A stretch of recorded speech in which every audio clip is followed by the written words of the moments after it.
Halo semuanya, Assalamualaikum, salam sejahtera untuk para pendengar podcast hari ini. Saya Intan dari Politeknik Pekerjaan Umum dan hari ini kita akan membahas topik yang sangat relevan untuk kemajuan institusi kita, yaitu what we can do to make PU better and stronger. Nah, saya bersama 6 rekan CPNS dari berbagai unit kerja nih. Yuk, kita kenalan dulu. Halo, kenalin aku Sinan dari Bina Marga. Senang bisa join podcast ini. Hai, saya Ilham, juga dari Ditjen Bina Marga, siap berdiskusi tentang masa depan PU yang lebih baik.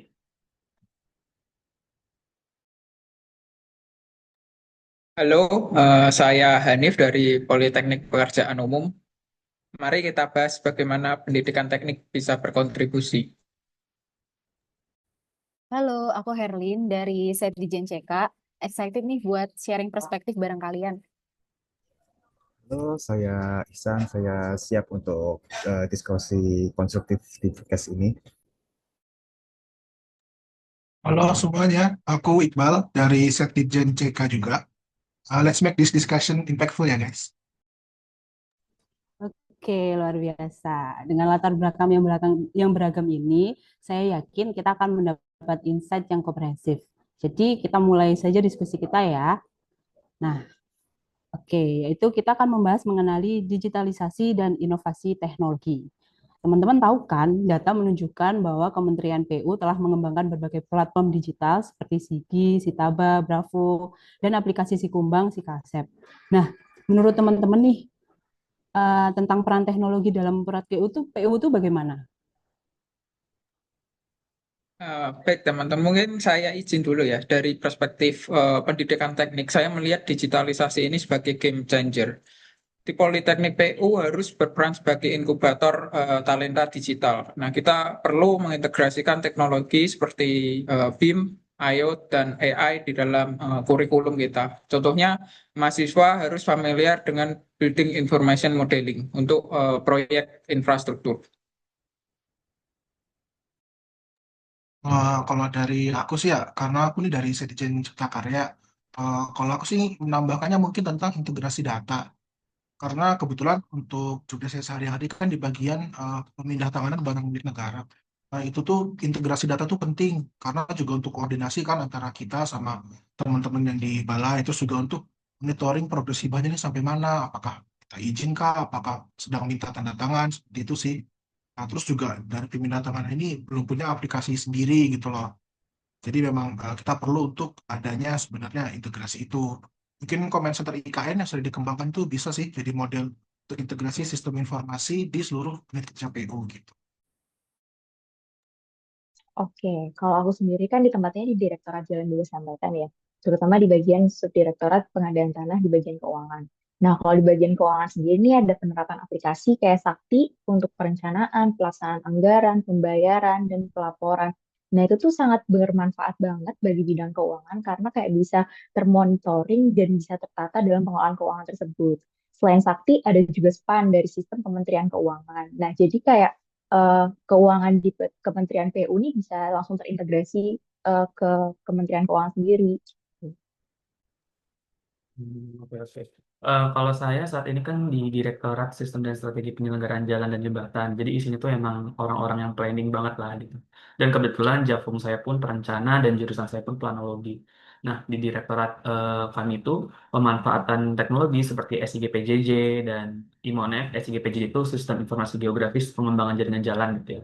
Itu ngebantu banget buat saya seorang perencana agar bisa membuat keputusan yang lebih akurat dengan pemanfaatan SG itu. Selain itu juga sebenarnya terkait pemanfaatan teknologi di direktorat kami pun tetap keep update gitu ya terkait memonitor pemanfaatan teknologi dan digitalisasi baru di bidang jalan dan jembatan. Wah, menarik ya. Nah, kalau dari saya di JNCK sendiri, kebetulan kan aku sekarang ditugasin di bagian SPP, Sistem Pengendalian Intern Pemerintah, terus manajemen risiko sama PEPK. PEPK tuh pengendalian inter atas pelaporan keuangan. Nah, di sini tuh ada sistem buat merekord data-data dukung dari manajemen risiko gitu. Pakai sistem digital namanya tuh e-keuangan. Nah, jadi di SPIP, Manri sama PEPK ini tuh nanti kan outputnya ada kayak penilaian risiko nih dari setiap honor. Terus penilaian juga atas laporan keuangan. Apakah laporan keuangan itu tuh sudah andal dan sudah memadai sesuai dengan standar akuntansi pemerintah. Nah, karena banyak dokumen yang bakal dikumpulin nantinya buat pengendalian intern tuh makanya dibutuhin wadah nih buat menampung data-data tadi gitu supaya data-datanya tuh bisa terrecord dan akuntabilitasnya juga tetap terjaga gitu sih. Oke, jawabannya keren-keren banget ya. Nah, tapi saya mau tambahin satu lagi nih yang nggak kalah penting, yaitu memastikan SDM yang sudah ada ini tidak tertinggal. Jadi kita perlu program upskilling masif ya, di mana saya lihat di lapangan masih banyak rekan-rekan yang belum optimal menggunakan aplikasi-aplikasi yang sudah ada. Oke, kita lanjut ke pertanyaan selanjutnya ya, yaitu tentang penguatan SDM nih. Jadi Menteri PU yang dulu pernah menyatakan bahwa warisan terbaik bukan infrastruktur fisik, tapi SDM yang kompeten dan berintegrasi. Nah, menurut teman-teman nih, gimana cara kita mewujudkan itu? Uh, Kalau menurut saya itu kuncinya ada di menciptakan budaya pembelajaran yang berkelanjutan. Nah, sekarang kan kita ini ada sekitar 2.441 CPNS ya yang masuk tahun ini. Nah, kita tuh juga perlu memastikan bahwa selain orientasi, juga kita tuh harus ada pengembangan diri untuk jangka panjangnya. Jadi setiap CPNS harus memiliki rencana pengembangan pribadi yang jelas dengan goals yang terukur sebagai pengukurnya. Setuju sama Mas Ihsan, tapi kalau saya mungkin lebih cerita ke pengalaman saya di Bina Marga. Jadi saya melihat betapa pentingnya sih pelatihan lintas fungsi gitu ya. Di direktorat saya itu banyak anak sipil dan banyak anak planologi. Anak sipil itu jago teknis tapi planningnya mungkin perlu ditingkatkan dan sebaliknya gitu. Nah di sini saya ngelihat penting sih buat ada pengayaan akan hal-hal teknis di bidang jalan dan jembatan misalkan buat saya gitu biar bisa lebih komprehensif. Selain itu, infrastruktur modern juga menurut saya butuh pola pikir yang lebih holistik sih dan penguatan SDM itu jadi peran penting di bagian itu. Ya, saya sepakat juga dengan Ilham dan Ihsan ya. Saya ingin menambahkan eh, pentingnya juga mentorship program. Jadi senior-senior PU yang mereka sudah berpengalaman dapat aktif melakukan mentoring terhadap generasi muda seperti kita. Nah, transfer pengetahuan ini saya rasa krusial untuk keberlanjutan institusi. Dari aku mungkin mau nambahin dari sisi yang lainnya. Ini aku mau coba nambahin dari sisi capacity building. Itu kalau ternyata benchmarking internasional itu sangat penting. Jadi kita tuh perlu studi banding ke negara-negara yang memang sudah terbukti gitu loh hasilnya baik gitu dalam pengembangan infrastruktur. Misalnya Singapura, Jepang, atau Belanda. Nah ini tuh tujuannya kan sebenarnya untuk mempercepat proses pembelajaran sama adaptasi metode kita kan dibanding kita mikir-mikir sendiri terus ntar trial and error sendiri tentu memakan banyak waktu dan biaya sih ya. Jadi kan kita bisa langsung lihat, oh yang efektif itu yang gimana sih? Jadi kita bisa langsung solve problemnya juga, tinggal kita adjust sama kondisinya kita gitu loh. Jadi bisa jauh lebih efektif dari segi waktu, biaya, dan tenaga juga gitu. Itu sih kalau dari aku. Nah, kalau aku rasa nih penguatan SDM juga harus fokus kesejahteraan sama kesehatan mental. Apalagi kayak beban kerja di Kementerian PU itu, terutama di lapangan, bisa kan jauh lebih tinggi karena bertemu masyarakat, terus bertemu orang-orang lain juga. Kita tuh perlu mastiin ada sistem dukungan yang kuat, baik dari sisi psikologis maupun fasilitasnya, agar para pegawai ini tuh bisa bekerja dengan optimal tanpa mengalami burnout kayak anak-anak Gen Z zaman sekarang tuh. Nah, SDM yang sehat secara fisik dan mental pasti akan jauh lebih produktif, inovatif, dan berintegritas. Oke, aku lihat semua poin yang disampaikan teman-teman tuh udah saling melengkapi ya. Nah, tapi kalau menurut aku budaya akuntabilitas tuh adalah kunci sih. Jadi setiap individu mulai dari CPNS sampai pejabat-pejabat senior tuh harus memiliki KPI, Key Performance Indicator yang jelas dan terukur gitu. Nah, kalau di PU tuh kan kita nyusun SKP tuh sasaran kinerja pegawai tiap 3 bulan sekali kan. Mungkin teman-teman juga udah mulai nyusun kan ini. Nah, di situ kan kita nyusun rencana kinerja, nyusun hasil kerja, terus ada penilaian dari atasan juga gitu. Jadi itu tuh bisa sebagai bentuk pertanggungjawaban atas pekerjaan kita gitu. Nah, itu kan sesuai sama core value ASN ya, berakhlak yang bagian akuntabel. Nah, jadi dengan begitu kita tuh bisa memastikan nih setiap upaya peningkatan SDM benar-benar ngasilin outcome yang nyata bagi kemajuan Kementerian PU. Itu sih. Oke, setuju banget ya. Nah, karena saya ini di Politeknik PU, jadi kita khususnya saya ya harus menjadi pionir dalam menciptakan ekosistem pembelajaran yang inovatif.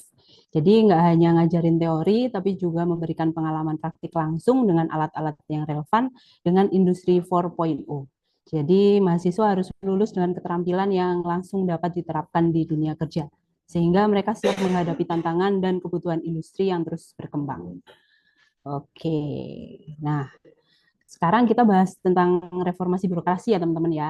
Jadi kan di Kementerian PU ini telah mencanangkan yang namanya ZI atau zona integritas di berbagai unit kerja. Nah, bagaimana kita bisa memaksimalkan upaya ini? Oke, aku izin mulai duluan ya. Buat aku sih belakangan kan lagi banyak viral nih kayak PT gitu-gitu kan. Nah, jadi itu kan sebenarnya bukti kalau zona integritas itu bukan hanya sekedar label, tapi harusnya tuh jadi bagian dari budaya kita sehari-hari gitu. Terus bisa terus mengimplementasikan nilai-nilai dari akhlak, yaitu berorientasi pelayanan, akuntabel, kompeten, harmonis, loyal, adaptif, dan kolaboratif. Jadi ya mungkin awalnya memang akan terasa berat. Cuman kan itu upaya kita supaya nantinya tanpa sadar pun kita akan berpegang dengan ini gitu loh. Jadi ini kan juga akan membawa wajah ya organisasi sama unit kerja kita juga gitu kan ke masyarakat umum. Itu sih kalau dari aku. Nah, selain itu yang disebutin sama Mas Iqbal, menurut aku fokus pada aspek transparansi itu penting banget. Terutama PU ini kan dapat anggaran APBN juga lumayan besar ya, sekitar 116 triliun. Masyarakat tuh kayak punya hak juga untuk mengetahui perkembangan tiap proyek-proyek yang PU bikin. And monitoring system yang sudah ada tuh juga harus diperkuat dengan sistem pelaporan yang real time, yang mudah diakses buat masyarakat dan publik. Dengan kayak gitu tuh nggak ada tidak cuma meningkatkan akuntabilitas, tapi juga memperkuat kepercayaan masyarakat terhadap pengelolaan anggaran dan pelaksanaan proyek-proyek infrastruktur. Ya, oke, saya setuju juga dengan Mbak Kinan, tapi saya mau menambahin terkait reformasi birokrasi yang memang sangat berkaitan dengan perbaikan proses tersebut. Nah, kita tuh harus terus-menerus menghilangkan hambatan birokrasi yang menghambat pelayanan ya, khususnya di Kementerian PU. Nah, salah satu caranya itu adanya one stop service yang harus diterapkan di semua layanan di sektor Kementerian PU. Sehingga warga atau masyarakat tuh nggak perlu pindah-pindah unit untuk mendapatkan layanan yang mereka butuhkan atau yang mereka inginkan, gitu. Efisiensi dan kemudahan akses juga menjadi kunci utamanya agar proses birokrasi itu nggak mengganggu kenyamanan dan kepuasan publik.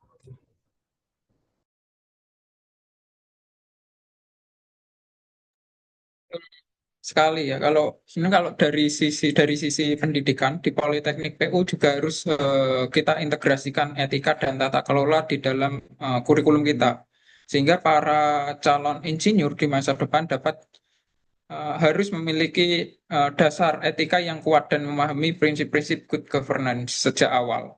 Nah, ini akan membantu mereka untuk tidak hanya menjadi profesional yang kompeten, tapi juga sebagai pemimpin yang bertanggung jawab, transparan, dan mampu membuat keputusan yang berpihak pada kepentingan publik serta berkelanjutan.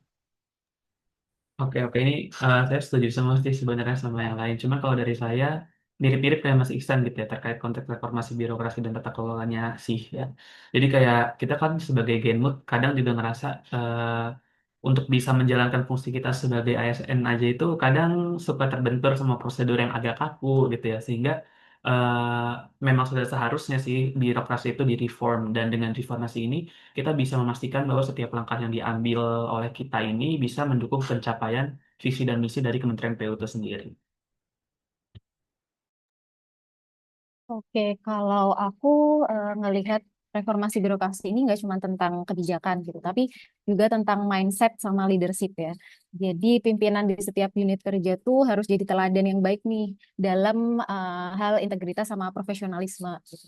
Jadi mereka tuh harus mampu apa ya menciptakan lingkungan yang aman untuk berinovasi dan nggak takut buat ngakuin kesalahannya gitu. Itu kan prinsip integritas ya. Jadi ketika pemimpin itu berani menunjukkan akuntabilitas, terus mendorong keterbukaan, barulah nanti nilai-nilai berakhlak dalam ASN ini benar-benar bisa tertanam nih dari atas sampai bawah gitu. Jadi ini jadi fondasi terkuat gitu untuk memastikan setiap proyek yang berjalan di Kementerian PU ini bakalan berjalan sesuai dengan integritas. Oke, keren-keren banget jawabannya. Nah, kalau di Politeknik PU sendiri ya, izin ya Mas Hanif, saya menambahkan nih. Kita dapat mengintegrasikan konsep ZI dalam mata kuliah yang pemahamannya yang mendalam tentang pentingnya integrasi dalam birokrasi, integritas dalam birokrasi, serta membahas contoh-contoh kasus dari kementerian atau instansi lain yang telah berhasil mengimplementasikan ZI ini. Nah, selain itu juga melibatkan mahasiswa dalam kegiatan seperti kampanye anti korupsi, kemudian penyuluhan integritas atau kompetisi terkait integritas di sektor publik. Nah, hal ini dapat menumbuhkan kesadaran dan juga komitmen mahasiswa sejak dini, sehingga mereka mampu memahami pentingnya integritas dalam pelayanan publik. Selain itu juga program-program pengembangan mengkolaborasi dunia pendidikan dan juga dunia praktik pemerintah ya, seperti magang atau penelitian lapangan. Nah, nyambung nih sama diskusi kita selanjutnya, yaitu tentang kolaborasi nih. Jadi teman-teman tahu kan kalau pengembangan infrastruktur kita ini nggak bisa dilakukan sendiri, butuh kemitraan dengan berbagai pihak. Nah, bagaimana kita bisa memperkuat kolaborasi ini menurut teman-teman? Oke, menurut aku, Kementerian Multi-Stakeholder itu kuncinya. Jadi untuk memperkuat kolaborasi dan kemitraan strategis dalam pengembangan infrastruktur, terkhususnya di bidang keuangan nih, menurut aku, Kementerian PU perlu mendorong skema pembayaran kreatif seperti KPBU, BLU, hingga sukuk infrastruktur, sekaligus membuka peluang kemitraan dengan swasta, perbankan, dan lembaga internasional dengan prinsip risk sharing yang adil. Transparansi pengelolaan keuangan melalui sistem digital dan publikasi laporan juga jadi kunci nih biar investor sama publik tuh percaya tentang kinerja PU. Sementara dukungan regulasi yang memberikan insentif serta peningkatan kapasitas SDM di bidang keuangan dan manajemen risiko akan memperkuat daya saing juga. Sinergi lintas kemitraan dan pemerintah daerah juga penting agar setiap rupiah anggaran baik dari APBN maupun non APBN itu tuh benar-benar bisa dikasih dampak maksimal bagi pembangunan infrastruktur yang berkelanjutan bagi masyarakat. Kalau dari aku, kolaborasi internasional juga sangat krusial ya. Nah, kebetulan di akhir tahun ini Politeknik PU mengadakan konferensi internasional. Nah, ini bisa memaksimalkan kesempatan untuk berbagi pengetahuan dengan para ahli global. Nah, best practice dari negara maju sangat penting untuk dipelajari. Namun demikian, kita juga harus mengadaptasi sesuai dengan konteks yang ada di Indonesia agar dapat memberikan hasil yang optimal dan relevan dengan kebutuhan lokal kita.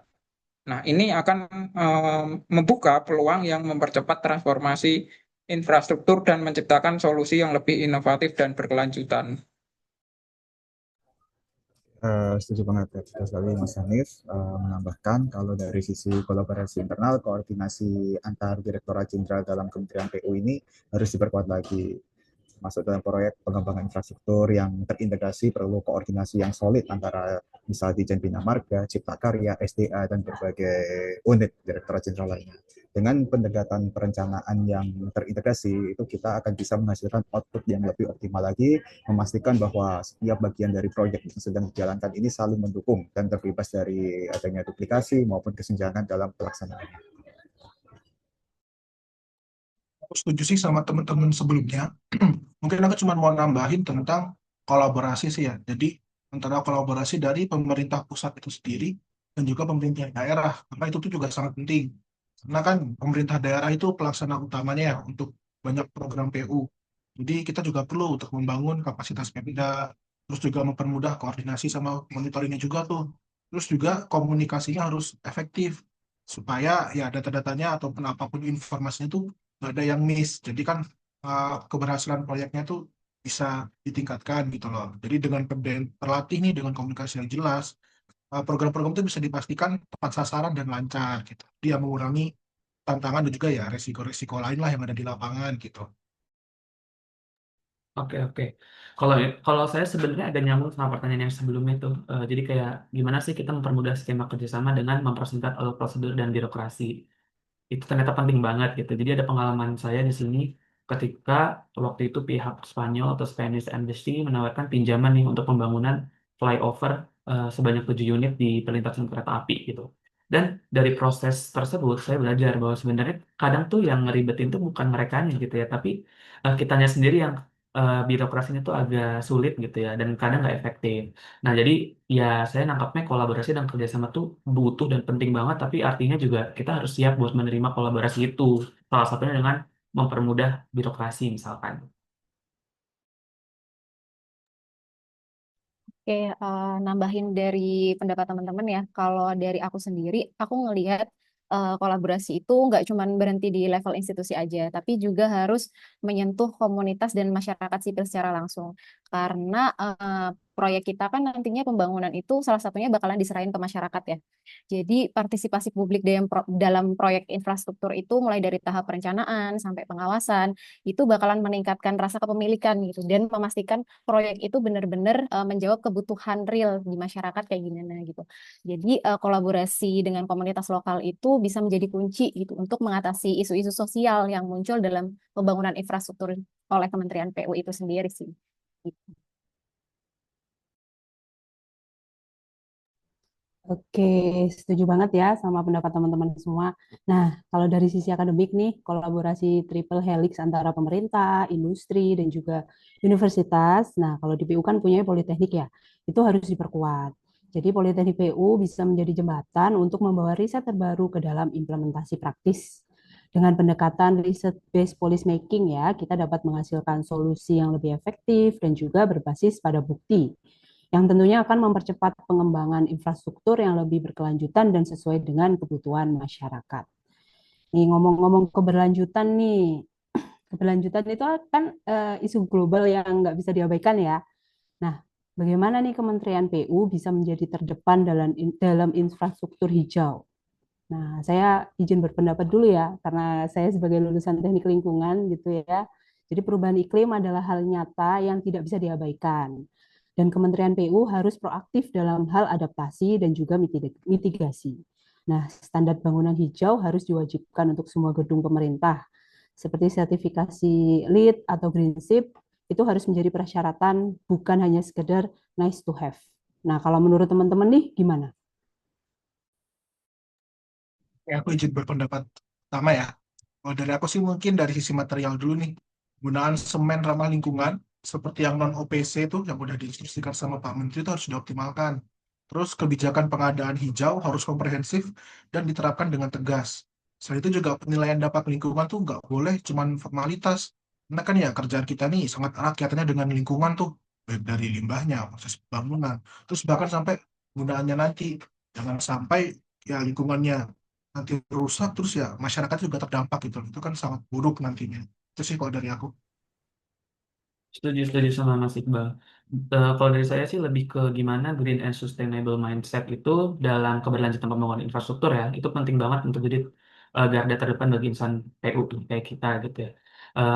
Realnya atau case-nya, misalkan di tempatku dalam penyusunan rencana umum jaringan jalan dan jembatan, itu 20 tahun ya, dari 2020 sampai 2040, itu kita memperhatikan banget tuh kawasan-kawasan hutan, gimana agar dalam pembangunan jalan itu nggak memotong kawasan hutan gitu ya. Terus juga kalaupun harus melewati kawasan hutan atau kawasan lindung, intervensi apa sih yang harus kita lakukan itu juga udah dipertimbangkan. Misalkan kita bangun jembatan penyeberangan satwa di titik-titik rawan agar eh, tetap menyambung koridor satwa kayak gitu. Nah, selain daripada itu, peran pendidikan juga sangat penting di sini. Nah, di Politeknik PU harus menghasilkan lulusan yang memiliki pola pikir berkelanjutan. Jadi, teknologi hijau dan desain berkelanjutan harus menjadi kompetensi dan bukan hanya sebagai mata kuliah pilihan. Kalau saya izin menambahkan, kalau saat ini tuh yang sedang terus berkembang secara masif itu teknologi ya, karena teknologi itu bisa membuka peluang yang lebih besar lagi bagi keberlanjutan. Nah, contohnya melalui aplikasi Kota Pintar, kita tuh dapat memanfaatkan Internet of Things atau IoT untuk mengoptimalkan efisiensi energi. Bisa juga untuk mengolah sampah dengan lebih baik, dan bisa juga untuk merancang sistem transportasi yang lebih efektif. Nah, ini tuh sebagai bukti nyata kalau teknologi itu dapat jadi pendorong utama untuk keberlanjutan. Oke, menurut aku tuh PU juga punya peran strategis dalam mendorong infrastruktur berkelanjutan dan dunia ekonomi. Nah, kayak di bagian keuangan, karena melalui proses penganggaran, pengolahan, hingga pelaporan tuh kayak mereka bisa mengarahkan dana publik dan alternatif pembiayaan jadi lebih singkat dan efisien.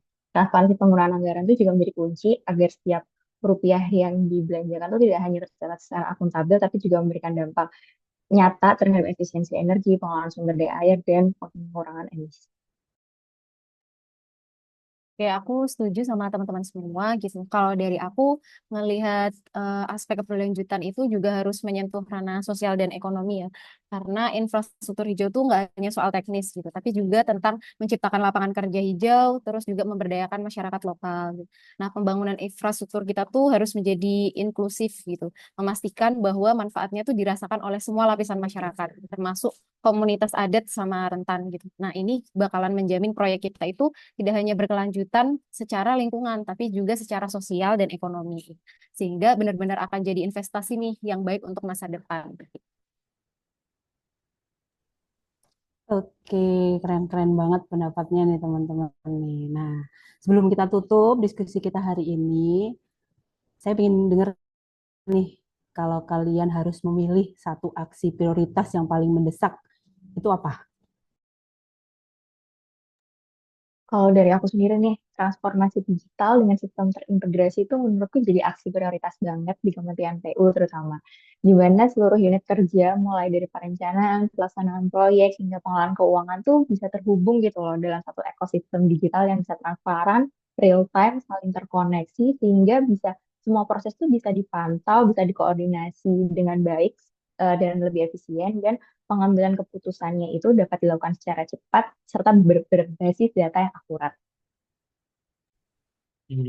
Oke, kalau dari saya mungkin ini bukan fungsi direktorat saya ya, cuman lebih ke punya concern di transformasi tenaga kerja khususnya di insan PU nih, gimana sih agar setiap insan PU ini bisa kerja secara maksimal memberikan manfaat untuk masa depan gitu ya. Dan hal ini juga bisa dilakukan melalui pembagian tusi gitu ya, tusi yang spesifik dan jelas tiap orang dan tentunya kolaborasi interpersonal.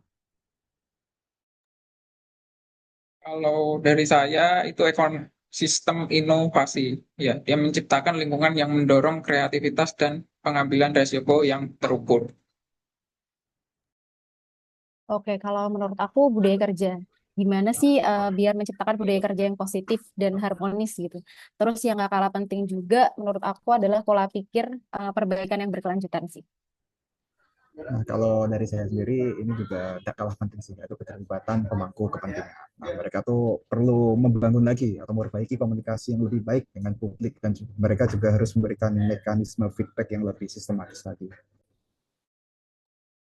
Kalau dari aku mungkin perencanaan strategis ya. Jadi itu tentang visi yang jangka panjang dengan peta jalan yang jelas, terus juga implementasinya tuh yang adaptif dan juga kolaboratif. Jadi semuanya bisa terlibat gitu sih kalau dari aku. Oke, kalau aku ya, kalau saya, bagi saya yang menjadi untuk terdesaknya yaitu aksi prioritas, memastikan kurikulum pendidikan kita beradaptasi dengan kebutuhan zaman dan membekali mahasiswa dengan kemampuan untuk menjadi agen perubahan yang siap menggerakkan transformasi di sektor infrastruktur. Nah, setelah mendengarkan semua poin-poin, saya melihat satu benang merah yang sangat penting, yaitu eh, baik itu transformasi digital, penguatan SDM, atau tata kelola, pada dasarnya semua itu bermuara pada satu hal, yaitu membangun fondasi kepercayaan. Kepercayaan dari masyarakat, dari mitra, dan dari dalam internal kita sendiri. Tanpa fondasi ini, tidak ada program yang akan berjalan optimal. Aksi prioritas kita secara keseluruhan harusnya berfokus pada membangun budaya kerja yang didasari integritas dan juga akuntabilitas untuk menumbuhkan kepercayaan ini. Yang menarik, kita semua sepakat bahwa transformasi harus berfokus pada manusia. Jadi teknologi, kebijakan, dan sistem itu hanyalah sebagai pendorong, jadi sumber daya manusia tetap menjadi aset utama. Nah, sebagai penutup, mari kita berkomitmen untuk bertindak. Kita sebagai generasi muda di Kementerian PU memiliki tanggung jawab untuk menggerakkan perubahan ini. Bukan hanya bicara, tapi juga melaksanakan apa yang kita katakan. Kita bisa memulai dari lingkungan kerja masing-masing, jadilah agen perubahan, berikan kontribusi positif setiap hari. Kementerian PU yang lebih baik dan kuat dimulai dari kita. Oke, terima kasih teman-teman atas semua wawasan luar biasa hari ini. Dan untuk para pendengar, mari kita bersama-sama mewujudkan Indonesia yang lebih baik dan kuat. Sampai jumpa di episode selanjutnya. Salam infrastruktur untuk Indonesia yang lebih maju. Wassalamualaikum warahmatullahi wabarakatuh.